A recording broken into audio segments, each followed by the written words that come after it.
नमस्कार दोस्तों, मैं डॉक्टर राजेश वैद्य, आप देख रहे हैं खबरनामा हरियाणा। दोस्तों, जैसे कि हम सब जानते हैं कि 19 जून को हरियाणा में स्थानीय निकाय चुनाव होने जा रहे हैं। ऐसे में हम मौजूद हैं पिहोवा, जिसे सरस्वती नगरी भी कहा जाता है। यहाँ चेयरमैन पद के लिए भाजपा की ओर से आशीष चक्रपाणी मैदान में है।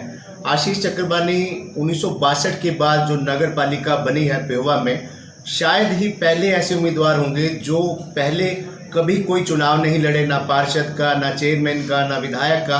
और सबसे अच्छी बात इनकी है कि सामाजिक संगठनों से लगातार जुड़े हुए हैं, धार्मिक कार्यों में लगातार संलग्न रहते हैं। और शायद ही हरियाणा की राजनीति में पहले ऐसे व्यक्ति होंगे जो कभी चुनाव लड़ना ही नहीं चाहते थे, और पार्टी संगठन ने उन पर विश्वास करते हुए उन्हें चुनाव मैदान में उतारा है। तो आज हम उनसे बातचीत करेंगे कि इन चुनाव में किस मुद्दे को लेकर वो चुनाव मैदान में। नमस्कार सर। सर, मैं ये जानना चाहूँगा कि आप चेयरमैन पद के लिए भाजपा की ओर से चुनाव मैदान में हैं जी। पिहोवा में क्या मुद्दे रहेंगे इस मुख्य रूप से चुनाव में?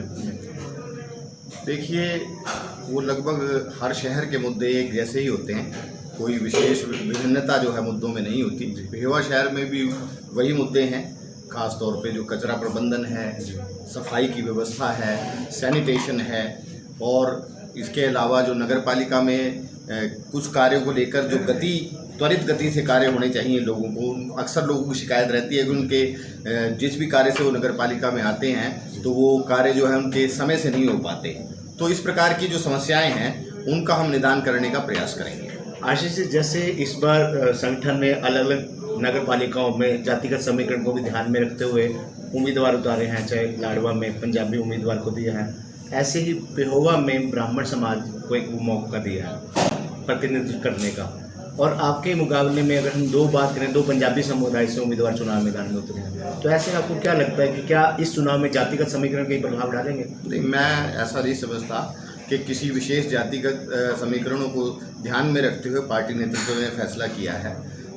शायद मुझे अपने स्तर पर तो ऐसा लगता है कि मेरा जो सामाजिक और धार्मिक बैकग्राउंड को देख करके और लोगों में मेरी सक्रियता को देख करके पार्टी के नेतृत्व ने फैसला लिया है। जातिगत समीकरण का उसमें कोई मुझे लगता नहीं है कि कोई योगदान होगा, और मुझे नहीं लगता कि जातिगत समीकरण इतने कोई विशेष रूप से प्रभाव पिहोवा के नगर पालिका चुनावी राजनीति में करेंगे।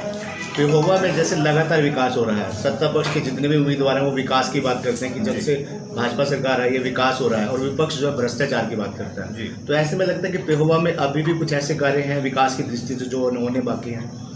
निश्चित रूप से विकास के कार्यों की तो विकास तो एक लगातार एक बहती गंगा की तरह विकास के हम कह सकते हैं कि जिसमें लगातार प्रवाह होता रहे, वही विकास, उसे विकास कहा जाता है।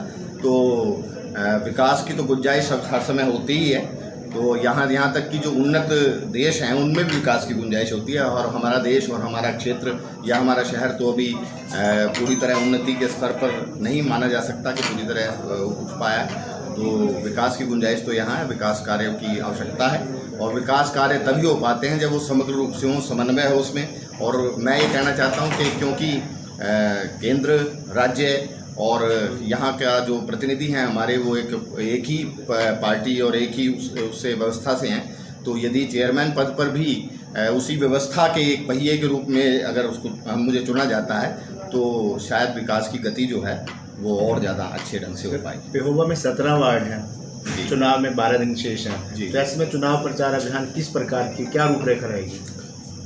देखिए, हमारा चुनाव प्रचार अभियान जो है वो पार्टी संगठन और हमारे कार्यकर्ताओं के प्रबंधन से बहुत अच्छे ढंग से चल रहा है। और मुझे नहीं लगता कि, हालांकि ठीक है, ये बात आपकी ठीक है कि हमें समय थोड़ा मिल पाया, लेकिन इसके बावजूद भी हमारे पार्टी के संगठन ने बड़े अच्छे ढंग से जो है वो अपना कार्य चुनाव प्रचार का जो है संचालित कर रहे हैं। और मुझे पूरी उम्मीद है कि हम क्षेत्र के हर एक व्यक्ति तक जो है हमारा जो है वो अभियान पहुँचेगा। जिस प्रकार खेल मंत्री संदीप सिंह पिहोवा के विधायक भी हैं और पूरे पिहोवा में विकास कार्यों की गति में बहा रहे हैं, पूरी गंगा बहा रहे हैं, ऐसे में इस चुनाव प्रचार में आपके में कोई बड़े नेता भी आने की उम्मीद है पार्टी के या संगठन के? जी, निश्चित रूप से जो है पार्टी के शीर्ष नेतृत्व जो है वो इस जो चुनाव के अंदर जो है अपना योगदान जरूर देगा, और वैसे ये फैसला जो है पार्टी के संगठन ने करना है, और जो भी लोग आएंगे वो हमें उनका लाभ ही मिलेगा, निश्चित रूप से लाभ ही मिलेगा।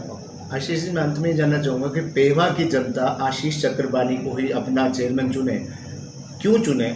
जनता को आप क्या एक संदेश देना चाहेंगे, एक अपील के तौर पर या चेयरमैन बनने के बाद आप किस काम को प्राथमिकता के आधार पर करना चाहेंगे? देखिए, मैं सिर्फ इतना कहना चाहता हूँ कि अभी तक जो है मैं धार्मिक और सामाजिक कार्यों के माध्यम से मानवता की और समाज की सेवा करता आया हूँ।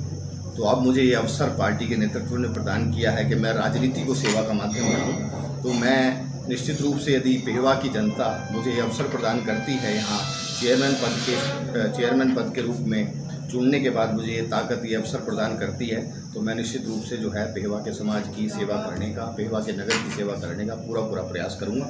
मैं यही आपको आश्वासन देता हूँ। धन्यवाद सर। तो ये थे हमारे साथ आशीष चक्रपाणी जी, जो लगातार सामाजिक कार्यों में, धार्मिक कार्यों में अब तक अपनी भूमिका निभा रहे थे और अब राजनीति के माध्यम से समाज सेवा के कार्यों को और बढ़ावा देंगे और पेहवा को एक नई बुलंदियों पर लेकर जाएंगे। धन्यवाद।